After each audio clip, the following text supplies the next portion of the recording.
안녕하세요. 인생사연들 진행자입니다. 오늘도 제 채널을 방문해 주셔서 감사합니다. 오늘은 사연 시작 전에 감사 인사를 드리고 시작하겠습니다. 시청자 중에 인수님이 영상을 하나하나 챙겨봐 주시고 긴 댓글을 남겨주셔서 항상 힘이 되고 있습니다. 인수님도 오늘 하루 좋은 일만 있으셨으면 좋겠습니다.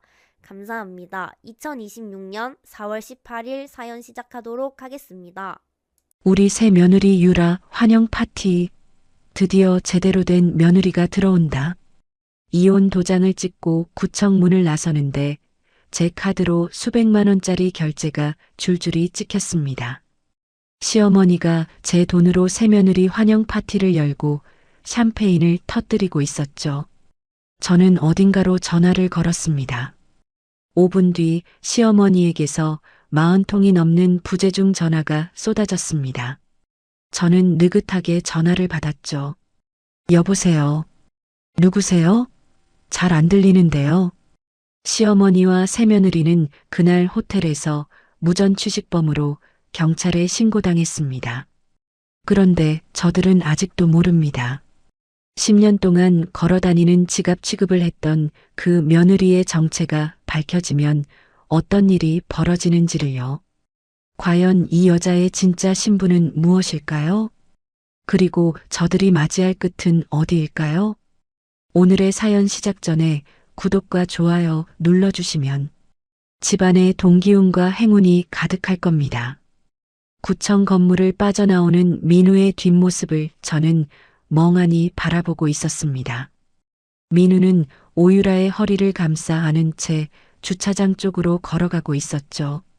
유라가 민우의 어깨에 머리를 기대며 깔깔거렸고 민우는 제가 서 있는 쪽을 힐끗 돌아보더니 입꼬리를 비틀어 올렸습니다. 꼬박 10년이었습니다. 10년을 그 사람 하나만 바라보고 살았습니다.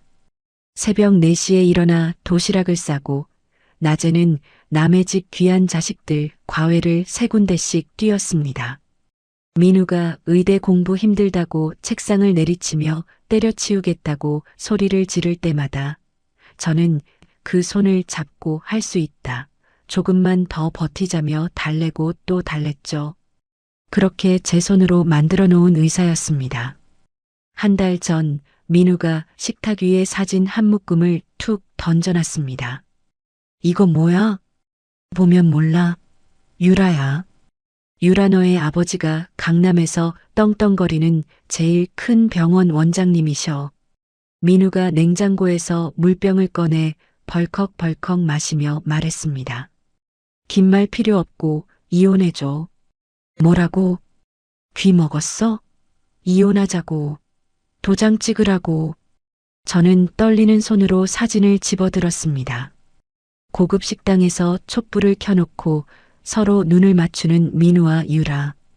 호텔 로비에서 팔짱을 끼고 웃는 두 사람. 사진마다 날짜가 찍혀 있었는데 제일 오래된 게 무려 2년 전이었습니다. 2년이나 나 몰래 이러고 다녔어? 그게 지금 중요해?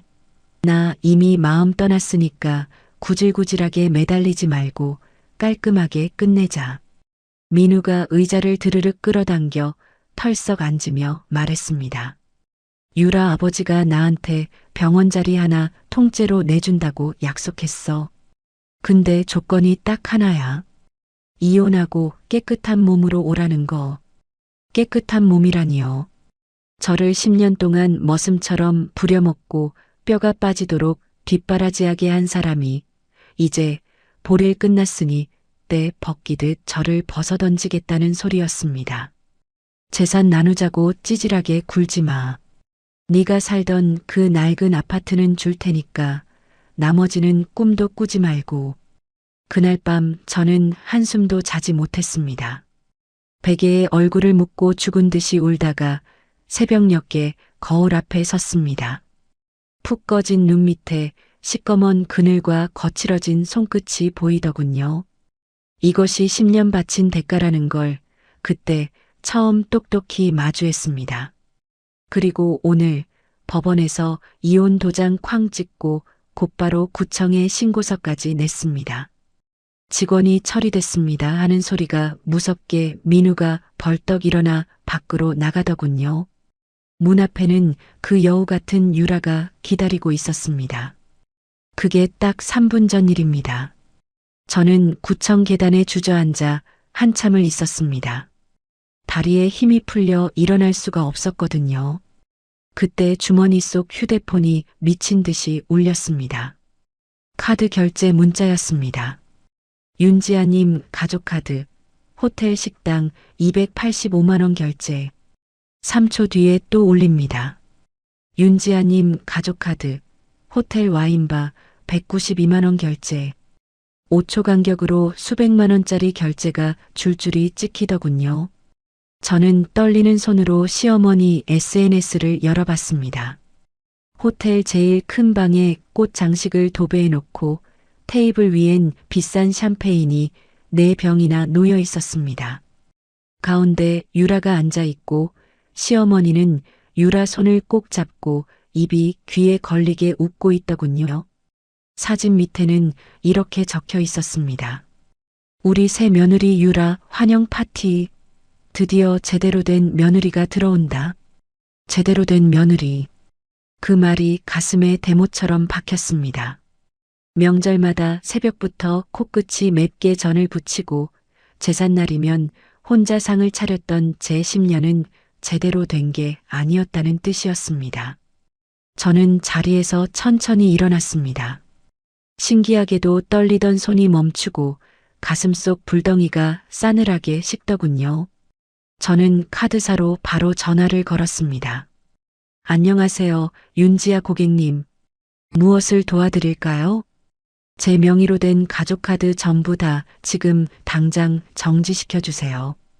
도둑 맞았다고 신고하고 단돈 100원도 안 긁히게 싹 다 묶어주세요.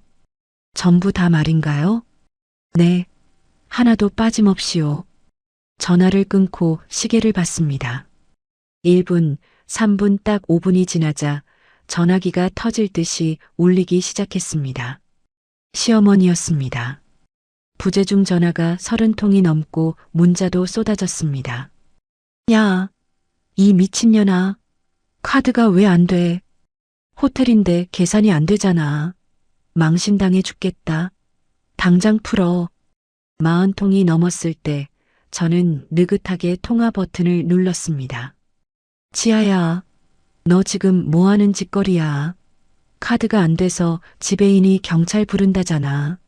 너 돌았어. 시어머니의 쉰 목소리가 귀를 찢을 듯 들려왔습니다. 저는 전화기를 멀찍이 뗐다가 다시 대고 말했습니다. 여보세요? 여보세요? 누구세요? 아유, 전화가 이상하네. 소리가 하나도 안 들려요. 뭐? 너 지금 시어머니한테 장난해. 죄송한데요. 모르는 번호라 그런가 자꾸 끊기네요. 전 이만 끊습니다. 고생들 하세요. 저는 전화를 뚝 끊어버렸습니다. 그러고는 시어머니, 민우, 유라까지 싹 다 차단해버렸죠. 곧장 택시를 잡아 타고 임시로 구해둔 좁은 원룸으로 갔습니다. 구석에 쌓인 짐 상자 속에서 결혼 앨범, 민우의 의대 졸업장, 시댁 가족 사진을 하나하나 꺼냈습니다. 그리고는 검은 쓰레기 봉투에 사정없이 처박았습니다. 앨범 속에서 웃고 있는 제 얼굴이 보였지만 눈 하나 깜짝 안 했습니다. 봉투를 꽉 묶어 문 밖에 내던지고 빈 방바닥에 앉았습니다. 참 조용하더군요. 10년 만에 처음으로 아무도 저를 부르지 않는 밤이었습니다. 저는 어둠 속에서 두 주먹을 꽉 쥐었습니다. 이제부터 시작이라고 말이죠.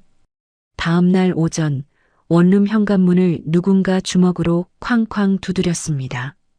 지아, 문 열어. 민우였습니다. 저는 잠옷 차림으로 문을 열었고 민우가 문짝을 벌컥 젖히며 안으로 들이닥쳤습니다. 너 미쳤어? 어머니가 호텔에서 무슨 꼴을 당했는지 알아? 민우가 신발도 벗지 않은 채 원룸 안으로 성큼성큼 걸어 들어오며 소리를 질렀습니다. 경찰이 왔어, 경찰이. 어머니가 무전취식범 취급을 당했다고. 그래서 그게 지금 할 소리야? 민우가 원룸 탁자 위에 놓인 컵을 팔로 쓸어서 바닥에 내동댕이 쳤습니다. 컵이 벽에 부딪혀 산산조각이 났죠. 네가 카드를 정지시켰다며? 어머니 앞에서 내 체면이 다 구겨졌잖아. 저는 깨진 컵 조각을 내려다보며 대답했습니다. 내 카드야. 내 돈이고. 이혼했으니까 당연한 거 아니야? 당연해. 10년을 같이 살았으면 도리라는 게 있지. 민우가 주머니에서 서류 뭉치를 꺼내 탁자 위에 탁 내려놓았습니다. 이거 사인해. 뭔데? 강남 아파트. 네 혼전 명의로 된 거. 나한테 넘겨. 저는 서류를 집어들었습니다. 부동산 명의 이전 관련 서류였습니다. 받는 사람 칸에 강민우라고 적혀 있었죠. 이게 무슨 소리야? 그건 내 아파트잖아. 유라랑 신혼집이 필요해. 네가 거기 혼자 살 거야? 이 좁은 원룸도 있잖아. 민우가 서류 위에 볼펜을 탁 올려놓으며 말했습니다. 정신적 피해 보상이라고 생각해. 어머니한테 한 짓도 있고. 저는 볼펜을 들어서 민우의 앞에 도로 밀어놓았습니다. 싫어. 뭐? 내 아파트를 왜 너한테 줘? 꿈깨. 민우의 눈이 뒤집혔습니다. 민우가 탁자를 발로 걷어차며 저를 향해 한 발짝 다가왔습니다. 야, 윤지야. 순순히 할 때 해. 나 지금 좋게 말할 때야. 민우가 주먹을 불끈 쥐고 팔을 치켜들었습니다. 저는 한 걸음도 물러서지 않고 민우의 눈을 똑바로 올려다봤습니다. 때려봐. 그럼 경찰 부르고 진단서 끊어서 너 면허 날려버린다. 민우의 팔이 공중에서 멈췄습니다. 이를 악물고 저를 노려보던 민우가 팔을 내리며 서류를 집어들었습니다. 두고 보자. 어차피 그 아파트 내가 가져간다. 민우가 문을 발로 차며 나갔습니다. 경첩이 흔들릴 만큼 세게 닫힌 문을 보며 저는 가슴을 쓸어내렸습니다. 손끝이 가늘게 떨리고 있었죠. 그때 휴대전화에 홈 CCTV 알림이 떴습니다. 강남 아파트에 설치해둔 카메라가 움직임을 감지한 겁니다. 화면을 열자 저는 눈을 의심했습니다. 현관 도어록이 부서져 바닥에 널브러져 있었고 정숙 어머니가 교회 지인 대여섯 명을 이끌고 거실 한가운데 서 있었습니다. 자, 여기가 우리 민우새 신혼집이야. 넓지? 30평이 넘거든. 정숙 어머니가 두 팔을 벌려 거실을 가리키며 득에양양하게 말했습니다. 옆에 있던 교회 지인이 감탄하듯 고개를 끄덕였죠. 어머, 사모님. 강남에 이런 아파트를 가지고 있었어요? 그년이 혼전에 어디서 굴러들어온 건지 모르지만 어차피 우리 민우한테 넘어올 거야. 정숙 어머니가 제 옷장을 벌컥 열었습니다. 옷걸이에 걸린 제 옷들을 와락 끌어내려 바닥에 내던졌죠. 이것 좀 봐. 촌스러운 것들. 이런 걸 걸치고 다녔으니 민우가 다른데 눈을 돌리지. 교회 지인들이 킥킥거렸습니다. 정숙 어머니가 제 옷가지를 쓰레기 봉투에 쓸어 담으며 말했습니다. 복도에 다 갖다 버려. 유라가 인테리어를 새로 하겠다잖아. 저는 CCTV 화면을 손이 하얗게 질릴 만큼 꽉 움켜쥐고 보고 있었습니다. 제 소중한 짐들이 아파트 복도 바닥에 쓰레기처럼 나뒹굴었습니다. 그때 유라에게서 문자가 왔습니다. 언니, 조용히 짐 넘기고 꺼지면 아파트 값에서 좀 챙겨줄게. 깔끔하게 가자. 응? 사진이 한 장 딸려 있었습니다. 유라가 제 거실 소파에 다리를 꼬고 앉아 찍은 셀카였죠. 제 집, 제 소파, 제 거실에서 유라가 주인 행세를 하고 있었습니다. 저는 바로 112에 전화를 걸었습니다. 무단 침입이요. 제 명의 아파트에 허락 없이 들어와서 물건을 부수고 짐을 내다 버리고 있어요. 20분 뒤 경찰 2명이 현장에 도착했습니다. 저는 CCTV 앱으로 상황을 지켜봤죠. 그런데 민우가 어느새 아파트에 와 있었습니다. 흰 의사 가운을 걸친 채 경찰 앞에 서서 능글맞게 웃고 있었죠. 아, 경찰관님. 여기 제 주민등록 주소지입니다. 아직 주소 이전을 안 했거든요. 이혼은 했지만 재산 분할이 안 끝나서 공동으로 쓰는 집이에요. 경찰이 민우의 신분증을 확인하더니 서로 얼굴을 마주봤습니다. 주소지가 여기 맞긴 하네요. 그러니까요. 가족 간에 좀 다툼이 있었을 뿐이에요. 민사 문제입니다. 민우가 의사 가운 깃을 매만지며 경찰에게 고개를 살짝 숙였습니다. 바쁘신데 헛걸음하시게 해서 죄송합니다. 경찰이 돌아갔습니다. 아무런 조치도 없이요. 경찰차가 떠나자마자 정숙 어머니가 복도로 나갔습니다. 이웃집 현관 초인종을 누르기 시작했죠. 저기요, 옆집 사시는 분. 혹시 여기 살던 여자 아시죠? 그년이 바람을 피우다 쫓겨난 거예요. 불쌍한 우리 아들을 두고 딴 남자를 만났다니까요. CCTV에는 음성이 잡히지 않았지만 정숙 어머니의 과장된 몸짓이 다 보였습니다. 복도에 나온 이웃들이 바닥에 널브러진 제 짐들을 내려다보며 수군거렸죠. 저는 앱을 껐습니다. 화면을 더 볼 수가 없었습니다. 원룸 바닥에 주저앉아 한참을 가만히 있었습니다. 가슴속에서 끓어오르던 분노가 서서히 식어가고 있었습니다. 뜨거운 것이 아니라 차가운 것이 뱃속 깊은 곳에서부터 올라왔죠. 저는 바닥에 널브러진 깨진 컵 조각 사이에서 휴대전화를 집어들었습니다. 연락처 맨 아래쪽으로 스크롤을 내렸습니다. 10년 동안 한 번도 누른 적 없는 번호가 거기 있었죠. 아버지, 평범하게 살겠다고, 사랑하는 사람과 소박하게 살겠다고 등을 돌렸던 사람에게 다시 손을 내미는 것이 어떤 의미인지 저는 알고 있었습니다. 하지만 복도에 쓰레기처럼 내던져진 제 옷가지들이 자꾸 눈앞에 아른거렸죠. 저는 통화 버튼을 눌렀습니다. 신호가 2번 갔을 때 전화가 연결됐습니다. 낮고 굵은 목소리가 들려왔죠. 지아냐? 아버지. 그 한마디가 전부였습니다. 목이 막혀서 더 말할 수가 없었습니다. 전화 너머로 아버지의 거친 숨소리가 들렸습니다. 한참의 침묵 끝에 아버지가 말했습니다. 어디 있어? 원룸이요. 서대문구요. 주소 보내. 사람 보낸다.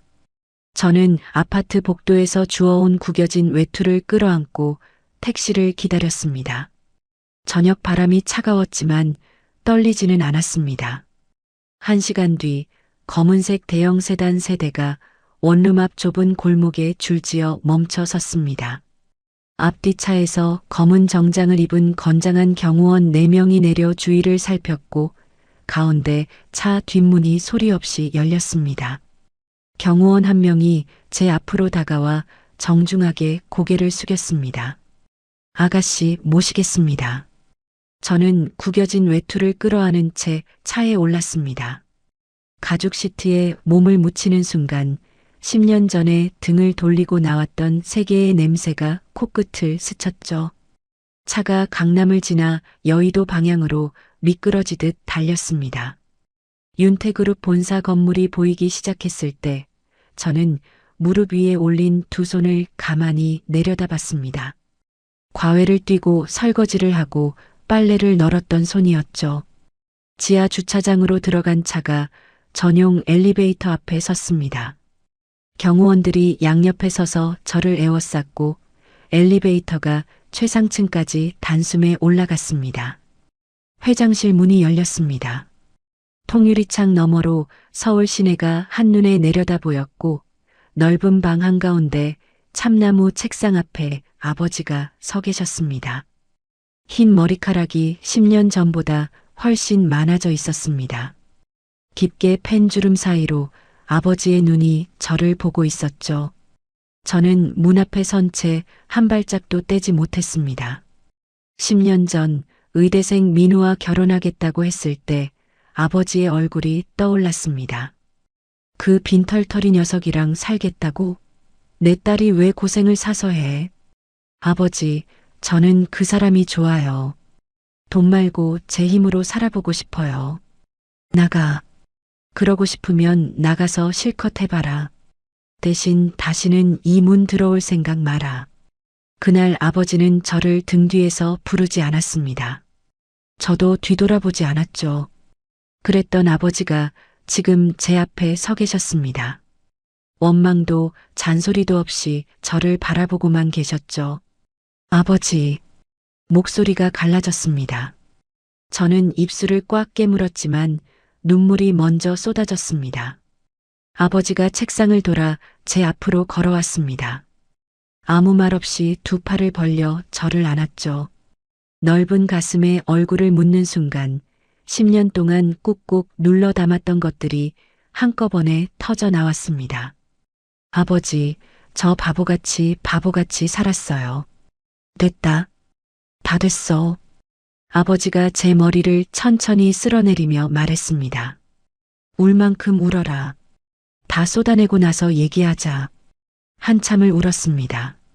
정숙 어머니에게 맞은 손등도 새벽마다 싸던 도시락도 복도에 내던져진 옷가지들도 전부 눈물에 실려 쏟아져 나왔죠. 눈물이 그치자 아버지가 책상 위 내선 전화를 들었습니다. 박 실장, 올라와. 3분도 안 되어 회장실 문이 열렸고 머리가 희끗한 60대 남자가 들어왔습니다. 반듯한 양복에 은퇴 안경을 쓴 그 사람은 제 앞에 서더니 허리를 90도로 숙였습니다. 아가씨, 오래간만입니다. 박 비서실장입니다. 저는 그 얼굴을 알고 있었습니다. 어릴 적부터 아버지 옆에 그림자처럼 붙어 다니던 분이었죠. 박 실장, 지하 명의로 묶어놓은 거 전부 풀어. 예, 회장님. 이미 준비해 두었습니다. 박 실장이 가죽 서류 가방에서 두꺼운 파일 한 묶음을 꺼내 책상 위에 펼쳤습니다. 아가씨, 회장님께서 신탁회사에 맡겨두셨던 자산 내역입니다. 개인 명의의 예금과 계열사 지분, 부동산을 합하면 수천억 원 규모입니다. 저는 서류를 한 장씩 넘겼습니다. 10년 동안 잊고 살았던 숫자들이 빼곡하게 적혀 있었죠. 이 모든 통제권을 아가씨 이름으로 원상 복구합니다. 내일 오전까지 완료됩니다. 서류를 넘기던 제 손이 한 페이지에서 멈췄습니다. 부동산 목록 가운데 낯익은 주소가 보였죠. 강남구 논현동. 민우가 봉지기로 일하고 유라의 아버지가 운영하는 메디컬 빌딩이었습니다. 박 실장님, 이 건물이 제 거예요? 박 실장이 안경 너머로 제 눈을 보며 고개를 끄덕였습니다. 그렇습니다. 아가씨 명의의 부동산입니다. 그동안 제가 현장에서 대리로 관리해 왔습니다. 잠깐만요. 그러면 혹시 민우랑 유라 아버지가 명절마다 찾아가서 인사하던 건물주 어르신이 접니다, 아가씨. 저는 의자 등받이에 몸을 기대며 천장을 올려다봤습니다. 민우가 명절마다 양손 가득 선물을 들고 굽실거리며 비위를 맞추던 그 까다로운 건물주가 박 실장이었다니. 유라 아버지도 임대료 올려달라는 말에 쩔쩔매며 고개를 조아렸다고 민우가 투덜거리던 기억이 났습니다. 회장님 지시로 아가씨의 신분이 노출되지 않도록 제가 건물주 행세를 해왔습니다. 아버지가 창가에 서서 팔짱을 낀 채 말했습니다. 네가 아무리 연을 끊었어도 내 딸인데 최소한의 안전장치는 해놔야지. 저는 아버지를 바라봤습니다. 10년 동안 모른 척했지만 한시도 저를 놓지 않고 있었던 거죠. 아버지, 고맙습니다. 고마워할 것 없다. 내 거니까. 아버지가 내선 전화를 다시 들었습니다. 차도진 변호사 불러. 10분 뒤 회장실 문이 열리고 검은 정장에 날카로운 눈매를 가진 남자가 들어왔습니다. 키가 크고 어깨가 넓었지만 인상은 차가웠죠. 서류 가방을 옆구리에 끼고 성큼성큼 걸어와 아버지 앞에 섰습니다. 차도진입니다. 부르셨습니까, 회장님? 내 딸 지아다. 오늘부터 지아 전담이야. 지아가 시키는 건 뭐든 해. 도진이 고개를 돌려 저를 봤습니다. 짧게 목례를 하더니 서류 가방에서 파일 2개를 꺼내 제 앞에 나란히 놓았습니다. 이미 기초조사를 마쳤습니다. 첫 번째 파일은 강민우 씨가 지난 수년간 병원에서 빼돌린 돈의 내역입니다. 거래처에서 뒷돈을 받아 개인 통장에 넣어왔습니다. 저는 파일을 펼쳤습니다. 민우의 이름으로 된 통장 거래 내역이 줄줄이 이어져 있었죠. 두 번째 파일은 이정숙 씨 관련입니다. 불법 도박장에서 수억 원의 빚을 졌고 사채업자 여러 곳에서 돈을 끌어다 쓰고 있습니다. 정숙 어머니가 도박을 하고 있었다는 것은 처음 알았습니다. 시댁에 살 때 가끔 며칠씩 집을 비우던 것이 떠올랐죠. 차 변호사님, 부탁이 하나 있습니다. 말씀하십시오.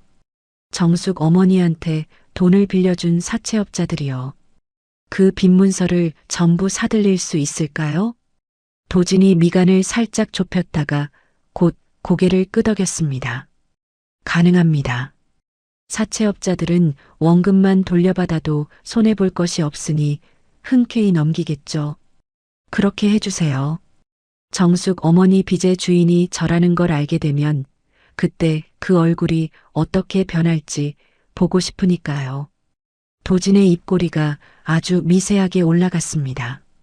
그리고 메디컬 빌딩 건이요.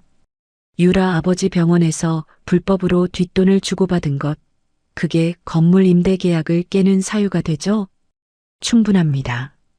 계약 위반 조항에 해당하고 건물 비워달라는 소송도 즉시 가능합니다. 저는 자리에서 일어나 통유리창 앞으로 걸어갔습니다. 서울 시내의 불빛이 발 아래로 쏟아지고 있었죠. 10년 동안 저는 스스로 작아지기로 선택했었습니다. 재벌가의 딸이라는 이름을 버리고 평범한 아내로 살면 행복할 줄 알았죠. 그 대가가 복도에 내던져진 옷가지와 쓰레기 취급이었습니다. 이제 되찾을 차례였습니다. 며칠 뒤 윤태그룹 본사 꼭대기층에 있는 VIP 스위트룸 하나가 비밀 상황실로 바뀌었습니다. 도진이 출입문에 보안 장치를 새로 달고 창문마다 방음 필름을 붙였죠. 긴 테이블 위에 파일과 노트북이 빼곡하게 늘어서 있었고 벽면 한쪽에는 민우, 정숙 어머니, 유라 아버지의 사진이 나란히 붙어 있었습니다. 정숙 씨 사채권은 어제부로 전부 매입 완료했습니다. 도진이 의자에 앉아 서류를 넘기며 말했습니다. 사채업자 4곳, 총 빚이 원금과 이자 합쳐서 8억이 넘습니다. 이제 그 빚의 유일한 주인은 아가씨입니다.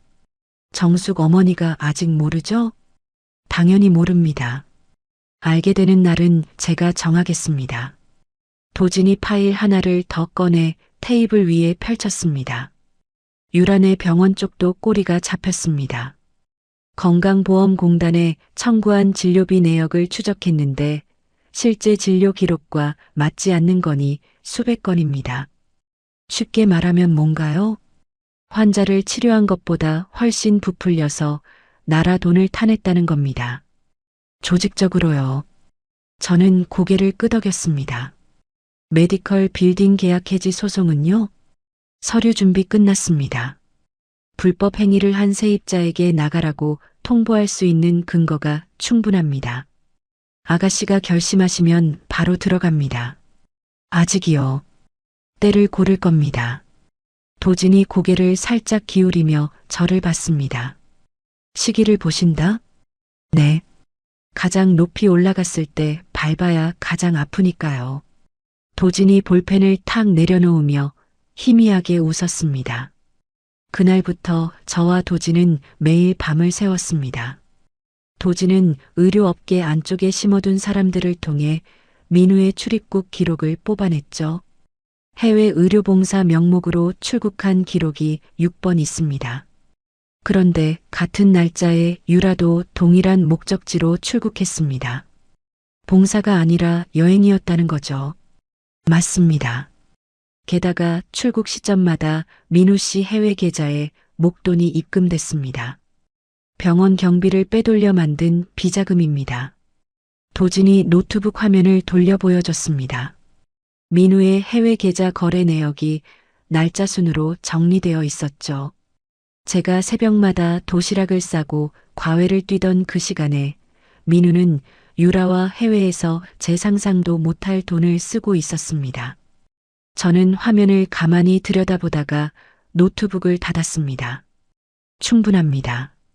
아가씨. 도진이 자리에서 일어나 커피를 한 잔 따라 제 앞에 놓으며 말했습니다. 제가 이 일을 맡으면서 한 가지 궁금한 게 있었습니다. 뭔데요? 수천억 원의 자산을 가진 분이 왜 10년 동안 그 사람들한테 당하며 살았는지요. 저는 커피잔을 두 손으로 감싸 쥐었습니다. 사랑했으니까요. 바보같이. 도진이 아무 말 없이 고개를 끄덕이고 자기 자리로 돌아갔습니다. 그 이후로 도진은 다시는 그 질문을 꺼내지 않았죠. 그 무렵 민우와 유라의 청첩장이 돌기 시작했습니다. 최고급 호텔 대연회장을 통째로 빌린 초호화 결혼식이었죠. 도진이 청첩장 한 장을 상황실 테이블 위에 톡 던졌습니다. 하객 명단을 입수했습니다. 병원장이 의료계와 정재계 인사를 대거 초청했고 윤태그룹 임원진한테도 청첩장을 돌렸습니다. 우리 그룹 임원들한테요? 유라 아버지가 윤태그룹과 거래를 트고 싶어서 넣은 겁니다. 메디컬 빌딩 건물주가 우리 그룹 사람인 줄은 꿈에도 모르면서 저는 청첩장을 집어들었습니다.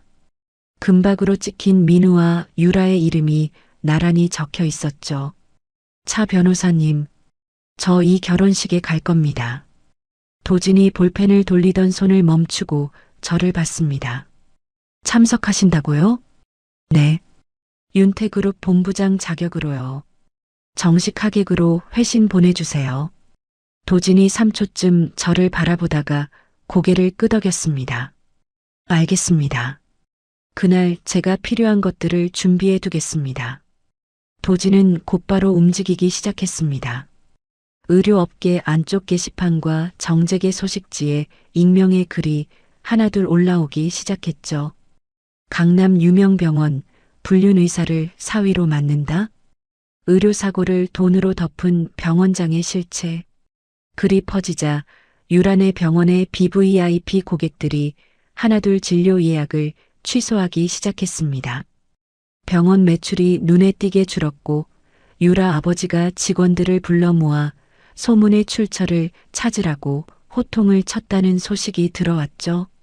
민우도 불안했는지 병원 직원들을 붙잡고 누가 글을 올렸냐며 따져 물었지만 아무도 답을 내놓지 못했습니다. 쥐도 새도 모르게 뿌려놨습니다. 출처 추적은 불가능합니다. 도진이 노트북을 닫으며 담담하게 말했습니다. 결혼식 전까지 이 정도면 충분히 흔들어 놓을 수 있습니다. 저는 상황실 벽에 붙은 민우의 사진을 바라봤습니다. 의사 가운을 입고 자신만만하게 웃는 그 얼굴을. 결혼식 일주일 전 저는 청담동의 한 숍 앞에 섰습니다. 도진이 미리 연락을 해두었는지 매장 문이 열리자마자 직원들이 일렬로 서서 저를 맞았죠. 오늘 매장 전체를 아가씨 전용으로 비워두었습니다. 저는 거울 앞에 섰습니다. 헝클어진 머리카락, 수수한 얼굴, 10년간 돌보지 않았던 몸. 그 모든 것을 벗어던질 시간이었죠. 머리를 자르고 옷을 바꾸고 구두를 골랐습니다. 거울 속에 다른 사람이 서 있었습니다. 시댁에서 앞치마를 두르고 전을 붙이던 윤지아는 어디에도 없었죠. 검은 재킷에 날카로운 눈매. 거울 속에 저와 눈이 마주쳤을 때 입꼬리가 천천히 올라갔습니다. 민우와 유라의 결혼식 당일 호텔 대연회장 앞은 들뜬 하객들로 가득했습니다. 로비에는 하얀 장미가 벽을 이루고 있었고 입구마다 턱시도를 입은 안내원이 서 있었죠. 저는 호텔 정문 앞에서 차 문을 열고 내렸습니다. 도진이 오른쪽에 검은 정장의 경호원 4명이 양옆에 섰죠. 구두굽이 대리석 바닥을 찍을 때마다 날카로운 소리가 로비에 울려 퍼졌습니다. 예식장 문 앞에서 안내원이 청첩장을 확인하고 고개를 숙였습니다. 윤태그룹 본부장님, 안쪽으로 모시겠습니다. 양쪽 문이 동시에 열렸습니다. 샹들리에 불빛 아래로 수백 명의 하객이 앉아 있었고 정면 단상에는 꽃으로 장식된 웨딩 아치가 서 있었죠. 민우가 단상 위에서 검은 턱시도를 입고 서 있었습니다. 유라는 하얀 웨딩드레스를 입고 민우의 옆에 팔짱을 끼고 있었죠. 정숙 어머니는 맨 앞줄 신랑 측 좌석에서 한복을 차려입고 부채를 붙이고 있었습니다. 저는 가운데 통로를 천천히 걸어 들어갔습니다. 구두 소리가 울릴 때마다 하객들이 하나둘 고개를 돌렸죠.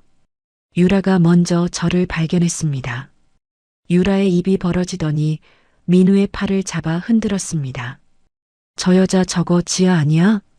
민우가 고개를 돌렸습니다. 저와 눈이 마주치는 순간 민우의 얼굴에서 핏기가 사라졌죠. 뭐야? 너 여기 왜 와? 저는 대답하지 않고 걸음을 멈추지 않았습니다. 객석 사이를 지나 단상을 향해 한 걸음씩 다가갔죠. 정숙 어머니가 자리에서 벌떡 일어났습니다. 야, 윤지야, 너 지금 뭐 하는 거야? 남의 결혼식에 왜 들어와? 정숙 어머니가 부채로 저를 가리키며 고함을 질렀지만 저는 눈길도 주지 않았습니다. 주례를 맡은 사회자가 마이크를 들고 어쩔 줄 몰라 하는 사이 도진이 식장 한쪽에 설치된 음향 장비 쪽으로 걸어갔습니다. 도진이 노트북을 음향 시스템에 연결하자 단상 뒤 대형 스크린이 깜빡이며 켜졌죠. 화면에 영상이 재생되기 시작했습니다.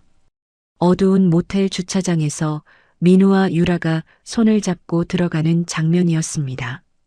날짜가 선명하게 찍혀 있었죠. 제가 새벽에 도시락을 싸던 날이었습니다. 하객들 사이에서 웅성거리는 소리가 퍼졌습니다.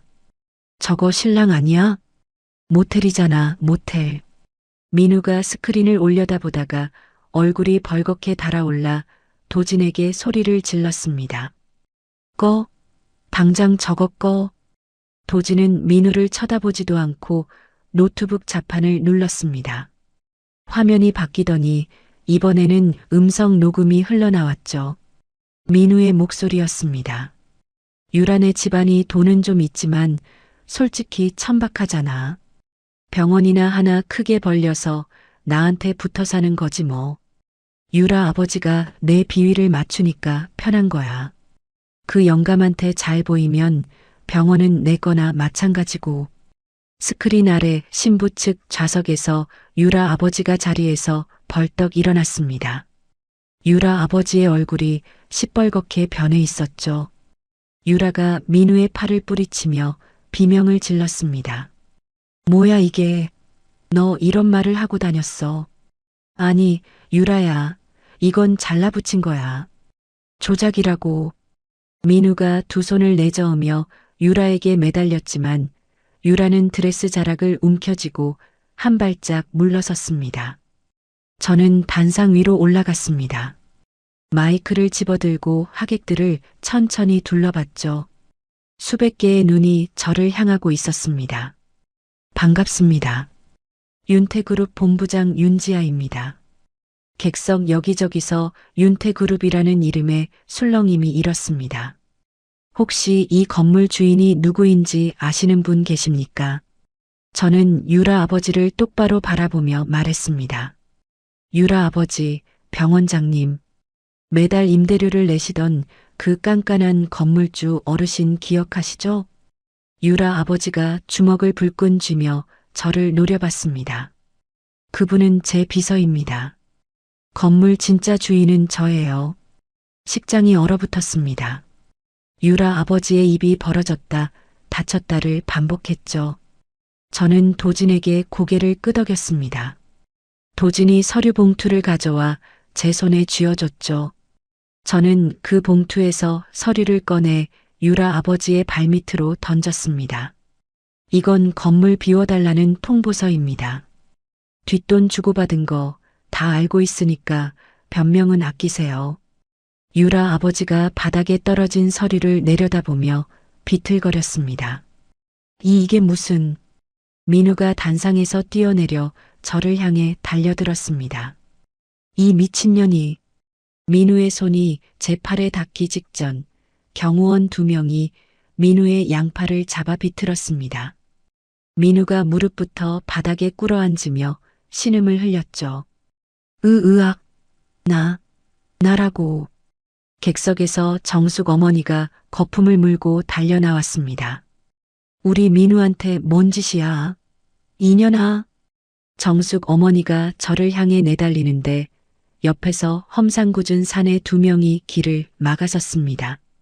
저는 사채업자들을 미리 대기시켜 두었죠. 이정숙 씨, 오래간만이네요. 도박장 빚 8억, 이자 포함하면 10억이 넘는데 오늘 갚으실 겁니까? 정숙 어머니의 얼굴이 하얗게 질렸습니다. 너희가 왜 여기 있어? 사내들이 정숙 어머니의 팔을 잡고 하객들 사이를 지나 밖으로 끌어냈습니다. 정숙 어머니가 발버둥을 치며 소리를 질렀지만 하객들은 아무도 나서지 않았죠. 저는 서류 뭉치를 하나 더 꺼내 객석을 향해 흩뿌렸습니다. 종이가 눈처럼 흩날렸죠. 오늘 하객분들 가운데 복지부 관계자분들도 계시죠. 지금 바닥에 떨어진 서류를 한번 보세요. 이 병원이 나라 돈을 얼마나 빼먹었는지 전부 적혀 있습니다. 복지부 관계자로 보이는 중년 남자 둘이 바닥에 서류를 집어들더니 얼굴이 굳었습니다. 유라가 드레스 자락을 밟으며 민우에게 다가갔습니다.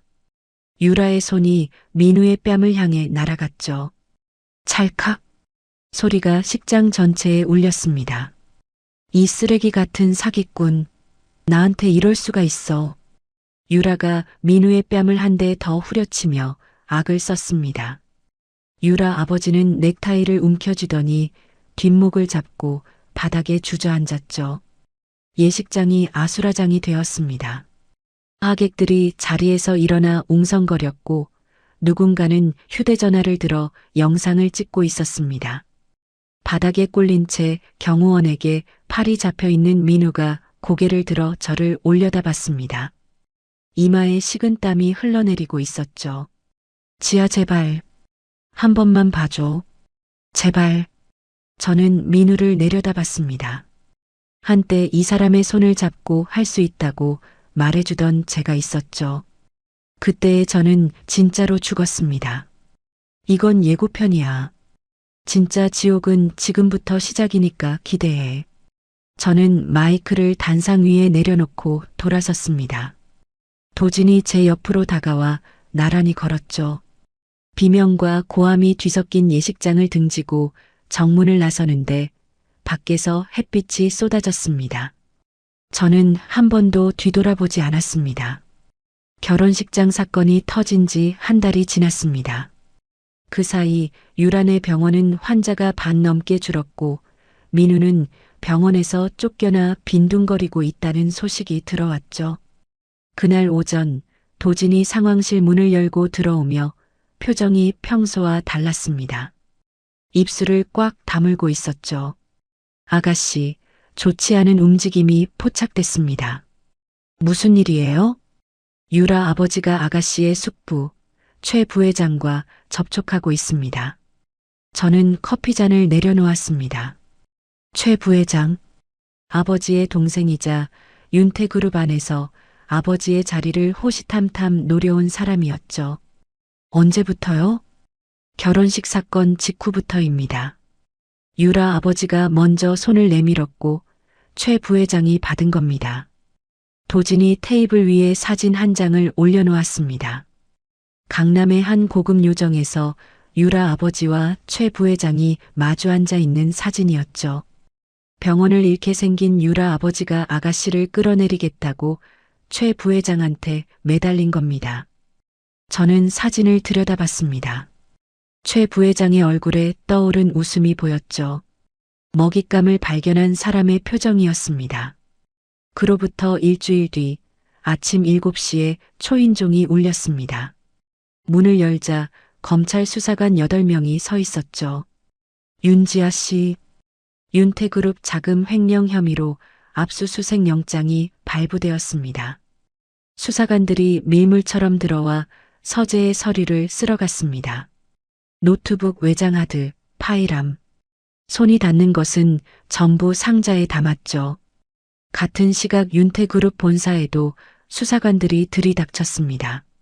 비서실 직원이 떨리는 목소리로 전화를 걸어왔죠. 본부장님, 본사도 압수수색 중입니다. 회장님, 비서실까지 전부요. 저는 전화를 끊고 도진에게 연락했습니다. 차 변호사님, 뉴스 보셨어요? 지금 확인하고 있습니다. 도진의 목소리가 낮게 가라앉아 있었죠. 가짜 장부입니다. 아가씨가 메디컬 빌딩을 관리하면서 그룹 비자금을 횡령했다는 내용으로 꾸며져 있습니다. 최 부회장 쪽에서 만든 겁니다. 증거는요? 교묘합니다. 실제 거래 내역에 가짜 숫자를 섞어놨습니다. 한눈에 구별하기 어렵게 만들었죠. 점심때가 되자 뉴스가 터졌습니다. 윤태그룹 후계자, 수백억대 횡령 의혹, 검찰 전격 수사. 기사 제목이 모든 포털 사이트 첫 화면을 도배했습니다. 윤태그룹 주가가 장이 열리자마자 곤두박질 쳤죠. 최 부회장은 이 틈을 놓치지 않았습니다. 그날 오후 긴급 이사회 소집을 요구했죠. 회사가 이 지경이 된 것은 검증되지 않은 사람을 본부장에 앉힌 탓입니다. 윤지아 본부장 해임안과 윤 회장의 대표이사 직무 정지안을 상정합니다. 최 부회장의 목소리가 녹음 파일로 전해져 왔습니다.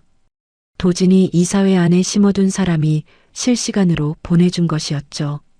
그 다음 날 더 나쁜 소식이 왔습니다. 민우가 검찰에 출석했습니다. 도진이 상황실로 뛰어들어오며 말했습니다. 유라 아버지가 민우를 꼬드긴 겁니다. 결혼 생활 중에 아가씨가 회사 돈을 빼돌리는 걸 직접 목격했다고 거짓 진술을 했습니다. 저는 테이블 위에 두 손을 짚었습니다. 손가락 끝이 하얗게 질릴 만큼 힘이 들어갔죠. 그날 저녁 모르는 번호로 전화가 왔습니다. 나야, 지아. 민우였습니다. 네가 가진 메디컬 빌딩 있잖아.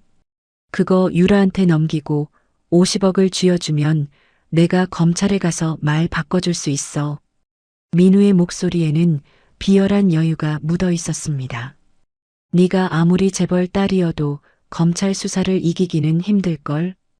감방 가기 싫으면 나한테 잘해. 저는 전화기를 귀에서 떼고 화면을 내려다봤습니다. 통화 녹음 표시 등이 빨갛게 깜빡이고 있었죠. 생각해 볼게. 저는 그 한마디만 하고 전화를 끊었습니다. 다음 날 새벽 아버지가 쓰러졌습니다. 비서실에서 급하게 전화가 왔죠. 회장님께서 의식을 잃으셨습니다. 지금 중환자실로 옮기는 중입니다. 병원에 도착했을 때 아버지는 산소 마스크를 쓰고 누워 계셨습니다. 심장 모니터가 규칙적으로 소리를 냈지만 아버지의 얼굴은 종이장처럼 하얘져 있었죠. 저는 아버지의 손을 잡았습니다. 거칠고 마른 손이었습니다. 평생을 바쳐 일군 회사가 제 복수 때문에 흔들리고 있다는 것을 아버지가 알고 계셨던 거죠. 아버지, 죄송합니다. 제가 반드시 바로잡을게요. 대답은 없었습니다. 심장 모니터 소리만 중환자실에 울렸죠. 병원을 나서자 도진이 복도에서 기다리고 있었습니다. 아가씨, 이사회 결과가 나왔습니다. 임원 과반수가 최 부회장 편으로 돌아섰습니다. 해임한 표결이 다음 주로 잡혔습니다. 그룹 임원들도요? 제 편이라고 했던 사람들이 전부 등을 돌렸습니다. 저는 병원 복도 창밖을 바라봤습니다. 밤하늘에 별 하나 보이지 않았죠. 그날부터 검찰 조사가 시작됐습니다. 차가운 조사실에서 수사관 3명이 돌아가며 같은 질문을 반복했죠. 윤지아 씨, 이 계좌에서 빠져나간 돈의 행방을 설명해 주십시오. 그 장부는 조작된 겁니다. 증거가 있습니까? 지금은 없습니다. 하지만 반드시 찾겠습니다. 수사관이 콧방귀를 뀌었습니다. 저는 조사실 의자에 등을 기대고 천장을 올려다봤죠. 조사가 끝나고 건물을 나섰을 때 밖에서 취재진의 카메라 플래시가 터졌습니다. 기자들이 마이크를 들이밀며 소리를 질렀죠. 윤 본부장님, 횡령 혐의 인정하십니까? 회장님, 병세는 어떻습니까? 경호원들이 길을 열어주었고 저는 고개를 숙이지 않고 정면을 보며 걸었습니다.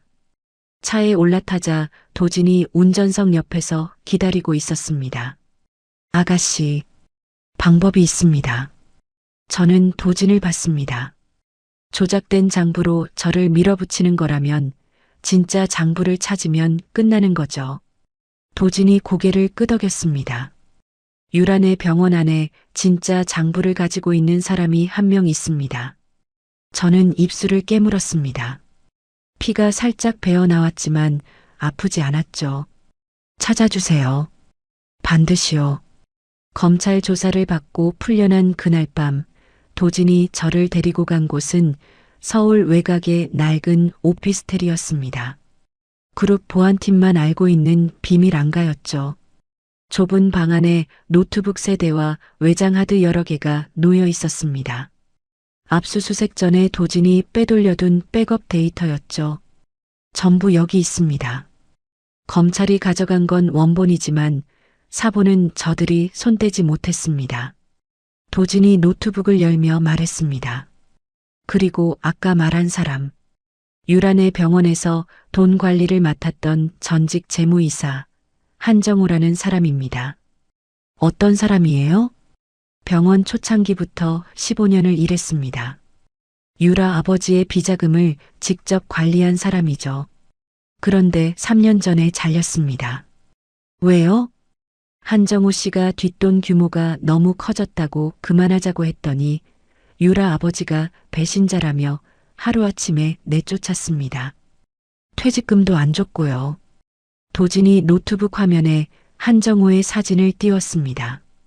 50대 중반의 마른 남자였죠. 눈 밑에 그늘이 짙게 깔려 있었습니다. 지금 어디 있어요? 경기도 외곽에서 작은 식당을 하고 있습니다. 제가 내일 직접 찾아가겠습니다. 저도 같이 갈게요. 도진이 고개를 저었습니다. 아가씨가 가시면 눈에 띕니다. 제가 혼자 가는 게 낫습니다. 아니요. 제가 직접 가야 해요. 그 사람 입장에서 생각해 보세요. 변호사가 찾아와서 증거를 내놓으라고 하면 겁부터 나겠죠. 같은 처지에 있는 사람이 가야 마음을 열어요. 도진이 잠시 저를 바라보다가 고개를 끄덕였습니다. 다음 날 오후 저와 도진은 경기도 외곽의 작은 마을에 도착했습니다. 좁은 골목 끝에 허름한 식당이 하나 있었죠. 간판 글씨가 반쯤 벗겨져 있었습니다. 문을 열자 카운터 뒤에서 한정우가 행주로 그릇을 닦고 있었습니다. 사진보다 더 마르고 지쳐 보였죠. 한정우가 고개를 들었다가 도진의 명함을 보고 눈이 흔들렸습니다. 변호사님이 왜 이런 데까지? 한정우 씨, 잠깐 앉아서 이야기할 수 있을까요? 도진이 조용히 말했고 한정우가 고개를 저으며 손사래를 쳤습니다. 아닙니다. 저는 아무것도 몰라요. 돌아가 주세요. 한정우가 뒷걸음질을 쳤습니다. 저는 한 발짝 앞으로 나가며 말했습니다. 한정우 씨, 저는 윤지아라고 합니다. 윤지아요? 요즘 뉴스에 나오는 그 윤지아 맞아요. 횡령범으로 몰린 사람이요. 한정호의 눈이 커졌습니다. 지금 저한테 씌워진 혐의가 전부 가짜라는 거 한정호 씨가 제일 잘 아실 거예요. 그 장부를 만든 게 누군지도요. 한정호가 행주를 꽉 움켜쥐었습니다. 손가락이 하얗게 질렸죠. 저는 거기 관여 안 했습니다. 관여 안 하셨죠. 하지만 진짜가 뭔지는 아시잖아요. 한정호가 입술을 떨었습니다. 저는 카운터 앞 의자에 천천히 앉았습니다. 한정호 씨, 15년을 일하고 퇴직금도 못 받고 쫓겨나셨죠. 옳은 말을 했는데 배신자 취급을 당하셨고요. 한정호의 눈가가 붉어졌습니다. 저도 10년을 바쳤어요. 남편을 의사로 만들었는데 쓰레기 취급을 당했죠. 한정호 씨랑 저랑 같은 사람한테 당한 거예요. 한정호가 행주를 내려놓았습니다. 한참 동안 바닥을 내려다보던 한정호가 떨리는 목소리로 말했습니다. 그 장부 원본이 따로 있습니다. 도진이 몸을 앞으로 기울였습니다. 병원장이 유령 회사를 여러 개 만들어서 돈을 돌렸어요. 수백억이 넘습니다. 그리고 그 돈 중 일부가 최 부회장한테 흘러갔습니다. 증거가 있습니까? 한정호가 식당 뒤쪽 창고로 들어갔습니다. 1분 뒤 손에 작은 USB 하나를 들고 나왔죠. 제가 잘리기 전에 복사해 둔 겁니다. 언젠가는 쓸 날이 올 거라고 생각했어요.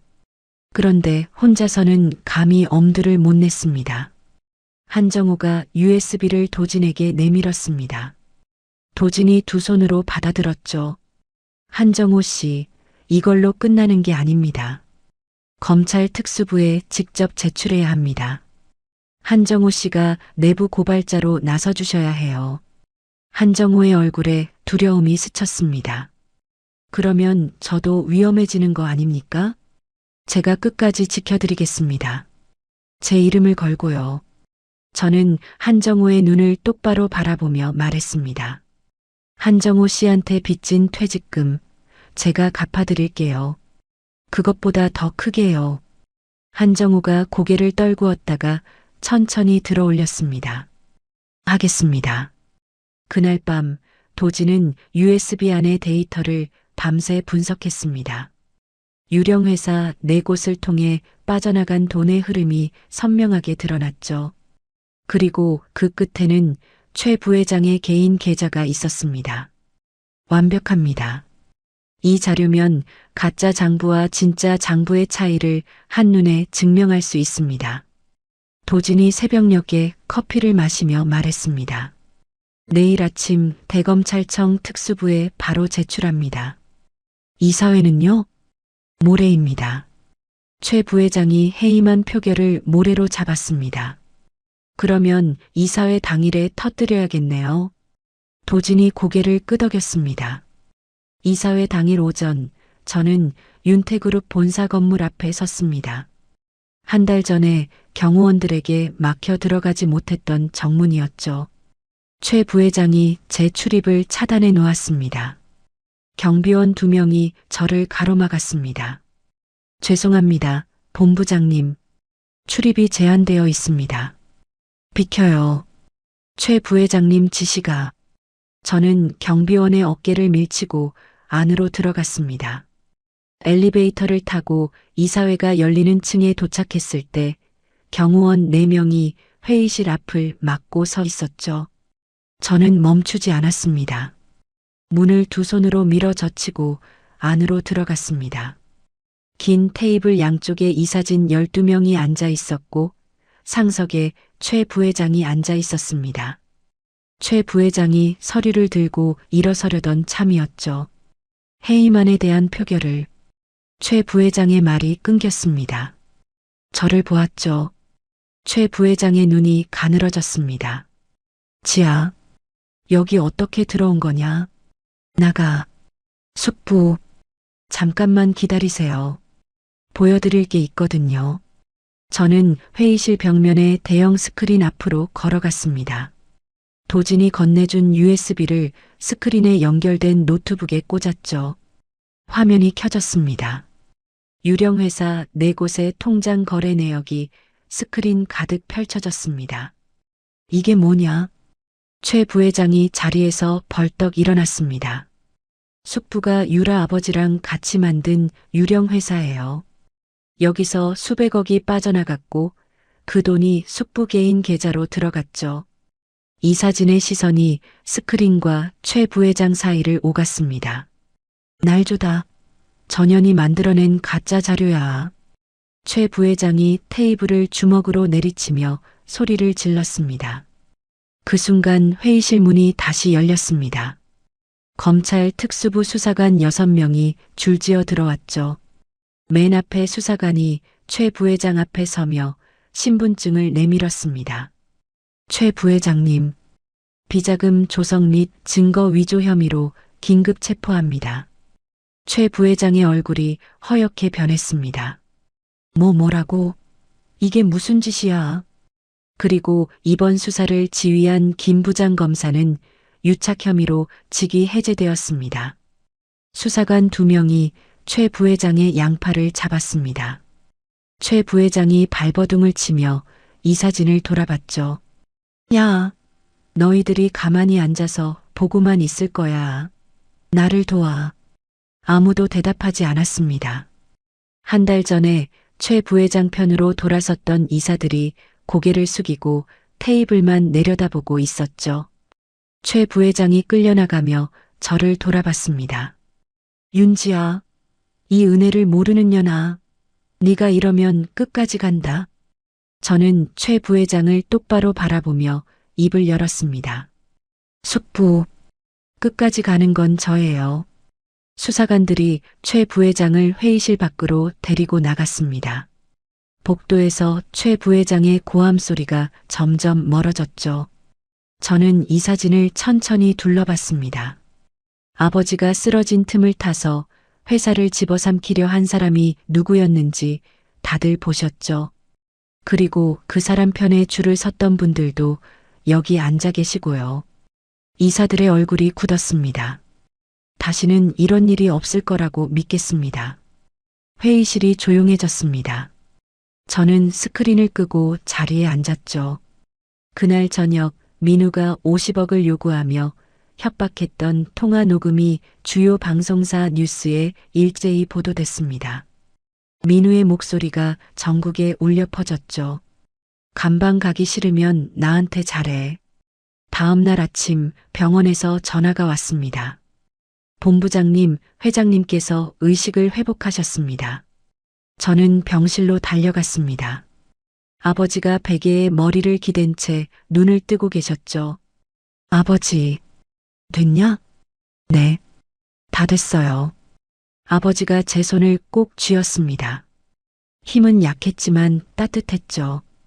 그 주 금요일 윤태그룹의 주가가 반등하기 시작했습니다. 이사회는 만장일치로 저를 그룹의 단독 후계자로 인정했죠. 6개월이 흘렀습니다. 민우의 재판이 끝났다는 소식을 도진이 전해줬습니다. 의사면허 영구 취소, 횡령, 사기, 위증 전부 유죄, 법정 최고형이 나왔습니다. 저는 서류를 내려다보며 아무 말도 하지 않았습니다. 10년을 바친 사람의 끝이 종이 한 장으로 정리되어 있었죠.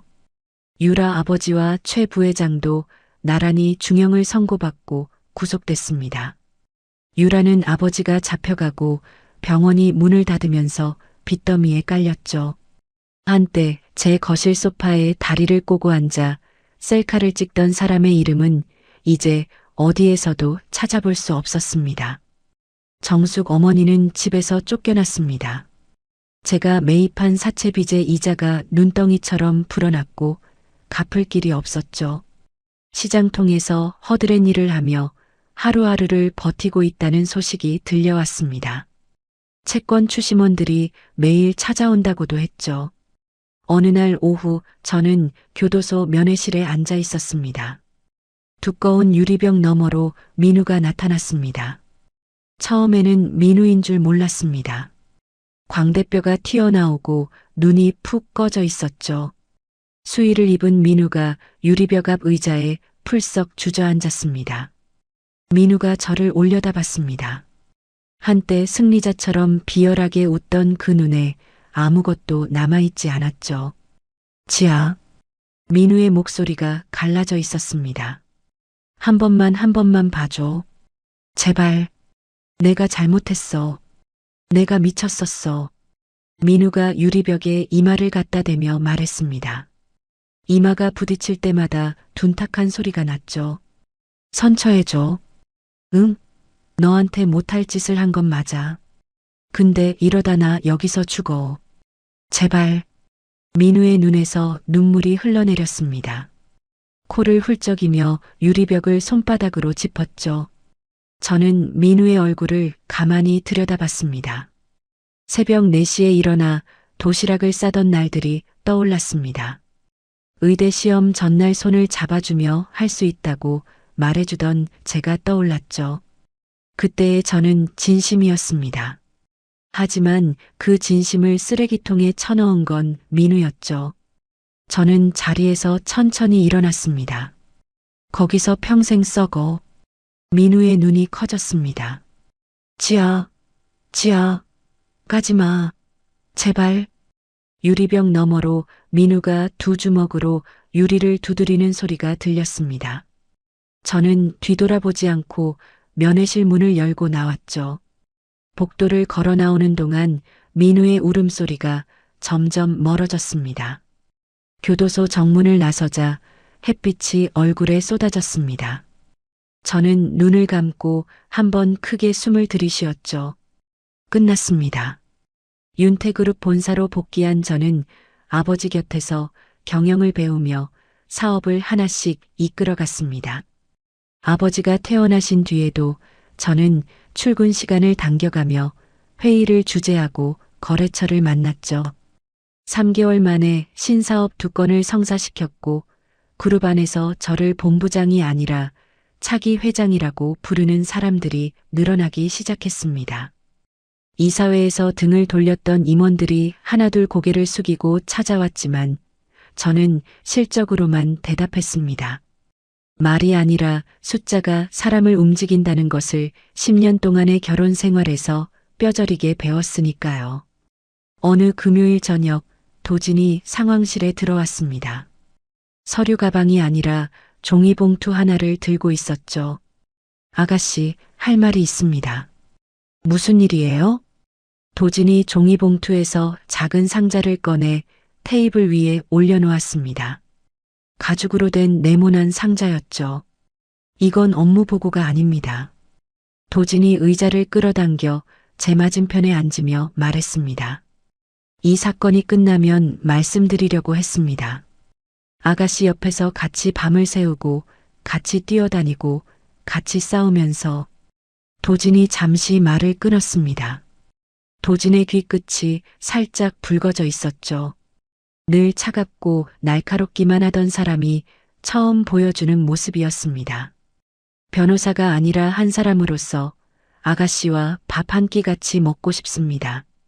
저는 테이블 위의 상자를 바라봤습니다. 뚜껑을 열자 작은 손목시계가 들어 있었죠. 화려하지 않았습니다. 얇고 단정한 시계였습니다. 비싼 건 아닙니다. 다만 아가씨가 새로 시작하는 시간에 함께하고 싶다는 뜻입니다. 저는 시계를 꺼내 손목에 올려봤습니다. 딱 맞았죠. 밥 한 끼가 아니라 2끼 정도는 사줘야 하지 않을까요? 그동안 야근 수당도 못 받았는데 도진의 입꼬리가 올라갔습니다. 처음 보는 환한 웃음이었죠. 일주일 뒤 저는 강남의 옛 아파트 앞에 섰습니다. 정숙 어머니가 부수고 들어왔던 그 현관문이 새 것으로 바뀌어 있었죠. 도진이 미리 손을 써서 아파트를 완전히 새로 꾸며 놓았습니다. 벽지부터 바닥재까지 하나도 남기지 않고 전부 뜯어내고 다시 깔았죠. 새 현관문의 비밀번호를 누르고 안으로 들어섰습니다. 넓은 거실에 새 가구가 놓여 있었고 창문으로 오후 햇빛이 쏟아지고 있었습니다. 저는 거실 한가운데 서서 천천히 둘러봤습니다. 유라가 다리를 꼬고 앉았던 소파도 정숙 어머니가 제 옷을 끌어내리던 옷장도 없었습니다. 그 흔적이 하나도 남아있지 않았죠. 온전히 제 것이었습니다. 그날 저녁 윤태그룹 본사 회장실에서 야경을 내려다봤습니다. 서울의 불빛이 발 아래로 끝없이 펼쳐져 있었죠. 10년 전 사랑 하나만 믿고 이 모든 것을 버렸습니다. 그 사랑은 저를 배신했고 저를 바닥까지 끌어내렸죠. 하지만 바닥을 찍고 나서야 알았습니다. 올라갈 곳은 위밖에 없다는 것을요. 저는 창가에서 돌아서서 회장실 책상 앞에 앉았습니다. 내일 아침 일찍 회의가 잡혀 있었죠. 새 사업 계획서를 펼치고 볼펜 뚜껑을 열었습니다. 손목의 시계가 눈에 들어왔습니다. 초침이 조용히 그리고 쉬지 않고 앞으로 나아가고 있었죠. 저도 그렇게 할 겁니다. 여러분, 오늘 주인공의 이야기를 듣고 어떤 생각이 드셨나요? 10년을 바쳐 의사로 만들어준 남편에게 불륜 사진과 이혼장을 받았던 여자. 시어머니에게 걸어다니는 지갑 취급을 당하고 제 집에서 옷가지가 쓰레기처럼 내던져졌던 여자. 그 여자가 재벌가의 후계자로 돌아와 시댁 식구들의 숨통을 하나하나 끊어놓았습니다. 남편은 교도소 독방에서 평생을 썩게 되었고 시어머니는 시장통에서 빚쟁이에게 쫓기는 신세가 되었죠. 새며느리라며 샴페인까지 터뜨려가며 환영했던 유라도 빚더미에 깔려 사회에서 완전히 사라졌습니다. 어쩌면 이 이야기에서 가장 무서운 건 사람을 함부로 대했을 때 돌아오는 대가가 아닐까 싶습니다. 내 앞에 있는 사람이 누구인지 모르면서 쓰레기 취급을 하고 걸어다니는 지갑으로 부려먹고 쓸모가 없어지면 버리는 것. 그렇게 버린 사람이 돌아왔을 때 그때는 이미 늦은 거죠. 결국 사람은 자기가 뿌린 대로 거두는 법이니까요. 이야기를 끝까지 들어주신 분이 계시다면 잘 들었다고 댓글 하나만 남겨주세요. 항상 다채롭고 재밌는 이야기 들고 올 수 있도록 노력하는 채널이 되겠습니다. 항상 좋은 일만 가득하시길 바랍니다. 오늘의 사연도 끝까지 들어주신 시청자 여러분 감사합니다. 항상 다채로운 이야기, 재밌는 이야기 들고 올 수 있도록 노력하는 인생 사연들이 되겠습니다. 오늘 하루도 무탈하고 행복한 하루 보내세요.